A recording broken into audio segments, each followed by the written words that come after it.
Ncdcc is more than just a CCA. We are a unit of cadets who nurture and develop alongside each other. We learn lifelong lessons, leadership, camaraderie, and far more. In Ncdcc, we go through one of 3 specialization courses.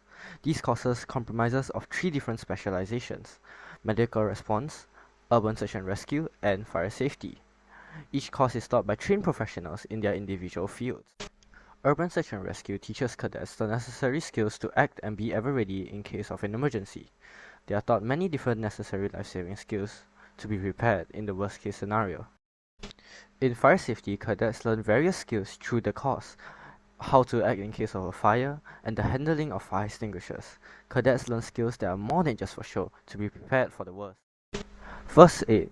Cadets go through a course which teaches them how to give the best medical first aid before full medical treatment is available.